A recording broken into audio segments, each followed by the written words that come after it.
Hey guys, it's Kat and I'm back today to start a new series. I'm still waiting for Bub to come. Very uncomfortable, but thought I'd perk myself up with some makeup today, and we've just finished filming beauty news, so I thought chuck on some earrings, chuck on a red lip, and let's film something, shall we? So I've decided what I want to do over the next couple of months is do sort of shop my stash. So I haven't done one of these in a couple of years.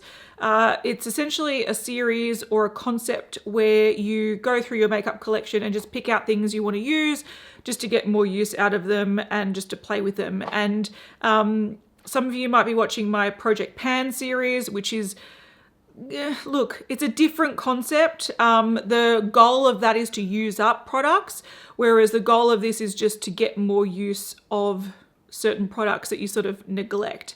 Now, the reason why I haven't done shop my stash videos in quite some time is that I find it really hard to balance Project Pan's reviews and shop my stash. I feel like it's too much. So for me personally, I can either focus on things to use it up or focus on things to review, and that's pretty much maxes out my makeup capacity.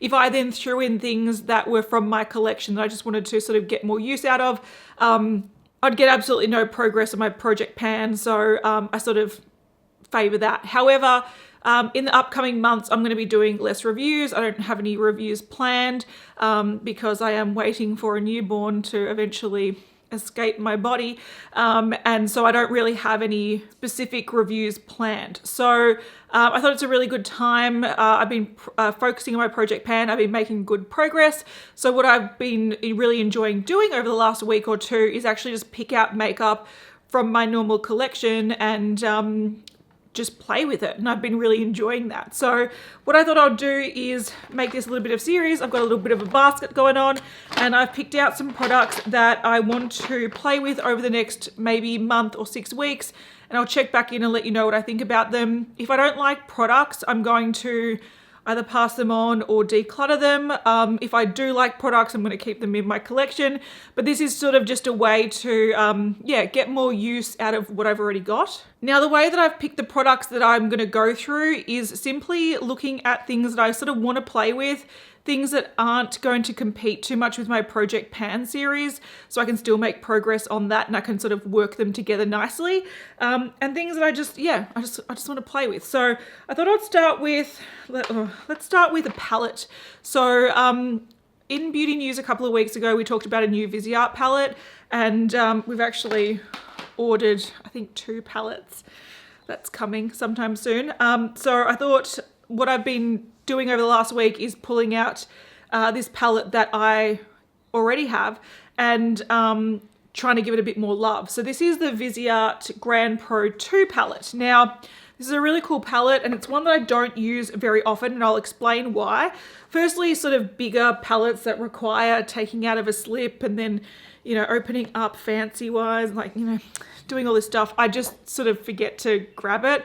If something's big and has to be stored in a drawer, I often don't reach for it. But there's things I like about this palette and things that I struggle with this palette, and I sort of want to just give it some attention over the next month or so to really see what I think about it. I really like the quality. This is an all shimmer palette, and you can see that they're not like super vibrant colors. A lot of them are quite muted colors. So you've got like muted greens and muted purples and whatnot. So this is not really your crazy color makeup lover palette. This is more of a more subdued color palette. Now, that's a hard thing in my opinion, because I feel like sometimes you either want to go for color or you want to go for nude, and this sort of halfway between color and nude, I rarely think of reaching for. So that's why this palette often gets put aside, but the quality is really nice and the finishes are really beautiful. The shade that I always reach for if I'm wearing this palette is this shade up here, because it's the most beautiful sort of rose gold shimmer. But the rest of them, I often find, like, what I'm happy to do with these is wear like a nude look and then add a bit of a pop of color. Like I did that the other day. I had like a brown eyeshadow and then I used some of these sort of green colors just to add a little bit of color to it. So I think there's a place for this, but I find that whenever I reach for this and I combine too many colors together, it just becomes quite muddy because the finishes are quite similar and the tones, as in this sort of muted mid-toned, so they're either mid-toned or they're light-toned, they all sort of just blend together. So like I really like the quality. It's just something that I haven't worked into my daily routine and I want to see if I can do that. So this palette, it's gorgeous. It's very, very pretty. I don't get enough use out of it. So over the next 4 to 6 weeks or whatever it is, I want to use this a lot more and I want to let you know what I think about it and how I went with it, trying to force myself to use it more. So I have been using a lot of sort of nude colors recently. Like the base of my eyeshadow at the moment is brown. So I'm happy to sort of keep doing that, wearing nude, wearing my Project Pan eyeshadows, wearing browns and whatever, and then adding a little bit of color with this palette.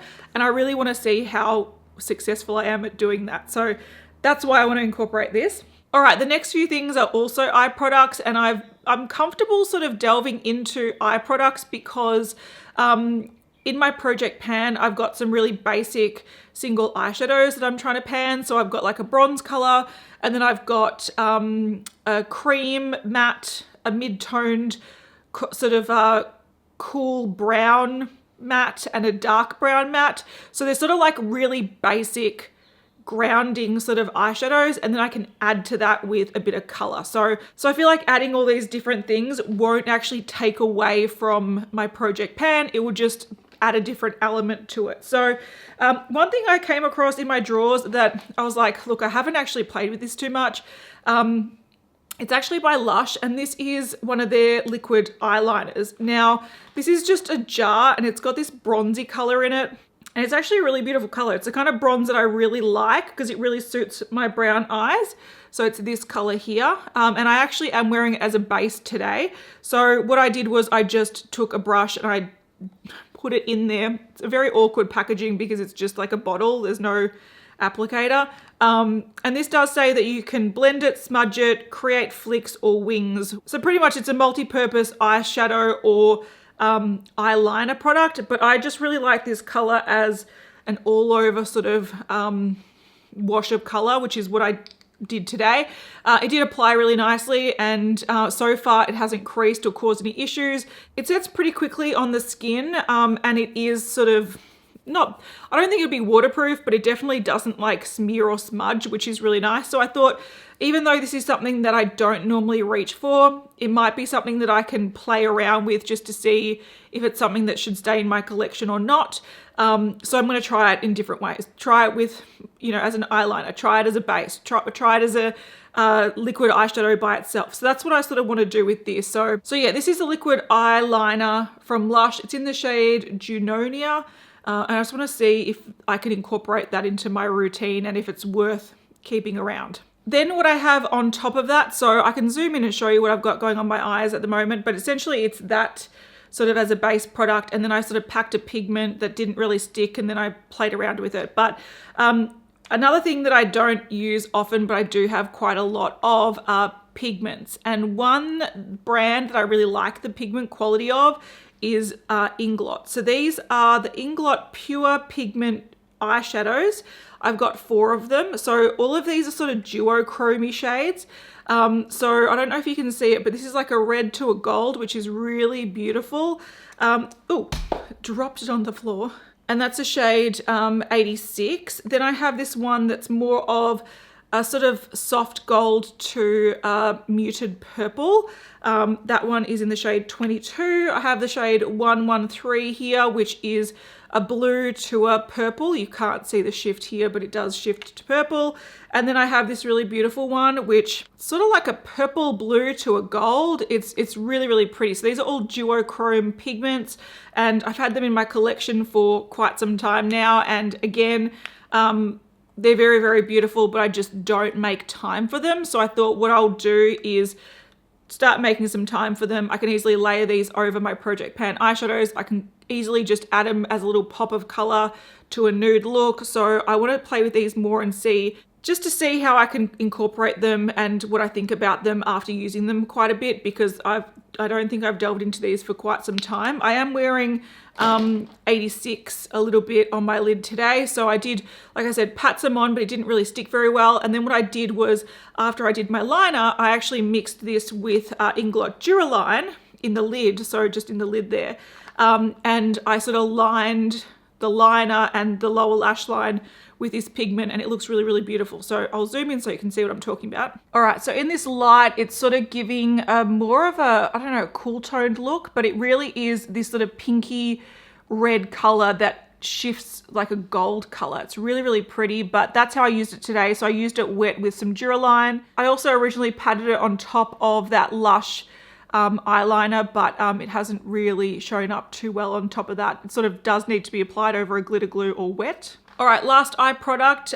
This is one that it's something that I don't really use, so I thought I should really start trying to use it. I'm not even wearing it today, that's how bad I am. But I also just decided to do this video literally a couple hours ago, so it is what it is. But this is the Max Factor Lash Revival Volume Boosting Primer.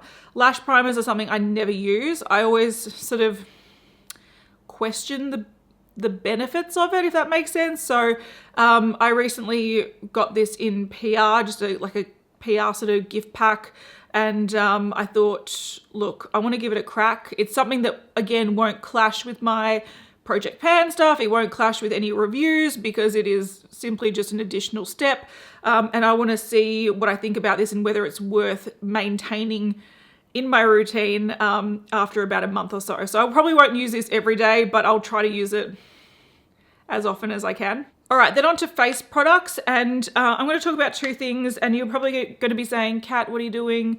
You have these in your Project Pan, but sometimes I want to play with other things. I'm making really good progress on my blush palette, especially with the highlighters. So I thought it is safe to experiment with another highlighter. Now, what I often do, and this is sort of the process as well, is I sometimes like to pull out other products from my collection and test them for a period of time and see if I want to incorporate them into my Project Pan in the future, which is what this is about. So this is the Kevyn Aucoin. This is the Neo highlighter in Sahara. It's a beautiful highlighter. It's a really soft highlighter that doesn't emphasize skin texture. It makes your skin look really, really flawless. I'm wearing it today, so it's like a soft highlighter, but gives you a glow. So instead of it looking like strips of highlighter, it just gives you this beautiful sort of natural looking glow. And this is an ombre highlighter. So there's one color here, another color here, and another color there. I actually prefer the middle part the most. This, which I have sort of, today I've just used this part here.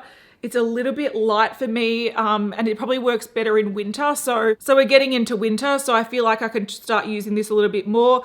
Predominantly, I like to use this. This is a little bit bronzy for me, so it doesn't highlight too much, but it does work at sort of deepening some of these other colors.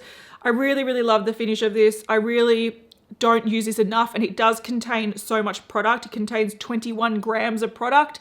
So I thought this might be something that when I hit pan on my highlighters in my, not hit pan, use up the highlighters in my blush palette that's in my Project Pan, this might be something I might consider incorporating into my Project Pan in a couple of months' time.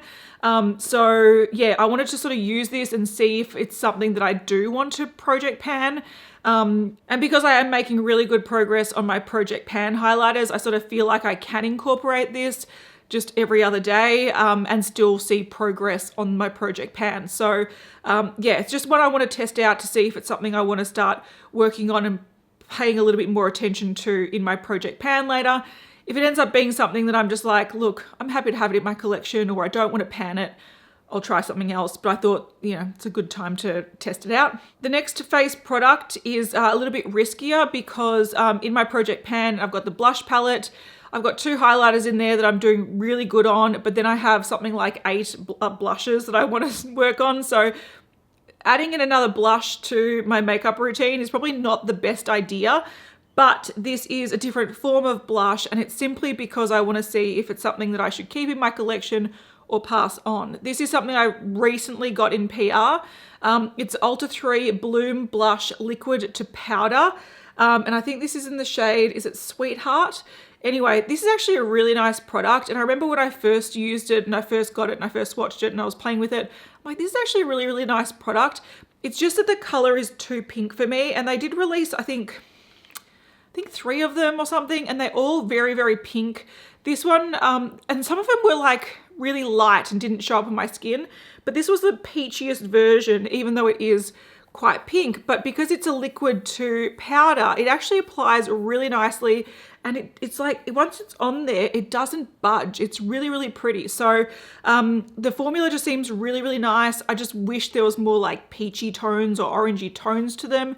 But I am actually wearing this today. So what I did was I applied my foundation with a sponge, and then I went in and I put a little bit of this on the sponge, tapped it on, and it actually is a really pretty blush. So even though this is not going to, it's not going to be something I use every single day, because I am still trying to work a lot on my Project Pan blushes, but this is something that I want to have a play with just to see if it's going to be something that I want to use in the future, or if I should pass it on before it goes off. And I really do want to see if this color is like, it's a little bit too pink for me. So I really want to see if I can make it work, or if it's just something that I should pass on. So yeah, that's why I'm including this in this new sort of series. Now, I wasn't going to incorporate any lip products because I'm doing really well on my Project Pan lip products and I'm really enjoying using them. But I thought, no, look, there's room. There's room. Pretty much in my Project Pan, I've got a lip balm, a tinted lip balm, a lip gloss, and then a matte liquid lipstick in a nude shade. So I can actually incorporate lipstick. Now, these are 2 Besame lipsticks that I got end of last year, and I've only worn them once each. One of them is right now. So clearly they need a little bit more love. So this one is from the Sleeping Beauty collection. It's in the shade Sleeping Beauty, and it's this sort of cool toned mauvey pinky nude. It's a pretty color. It's not the nude that I usually go for. I usually go for more brownie nudes. But I do think this is a nice color that I could wear in the cooler months. And because it's that sort of mauvey color, I think it does work really nicely with sort of more wintry looks. So I thought that's one that I can play with and just sort of see what I think about the formula, because realistically, I'm not going to do a review on 2 Besame lipsticks. So I may as well play with them for about a month or so and then let you know what I think about them after I've had a good play. The next shade is a permanent shade. It's in the shade Red Hot Red. It's what I'm wearing today. So it is more of your true red. It looks, look, in person it looks quite cool toned. On camera it looks more true red. It's definitely not an orange toned red. It's more of your, yeah, traditional red. So it's a nice creamy formula. It feels really nice, doesn't migrate too much, and I just thought, look, it's the first time I've worn it. I should use it more. So this is going to be the red that I want to play with a bit over the next month or so. So yeah, that's just a new sort of series that I want to do. Not like check in every single month, like at the same time every month really religiously. More of a way just to start playing with taking some makeup out of my collection that I haven't given any love to for a while, see what I think about it, let you know what my thoughts and give you a mini review towards the end.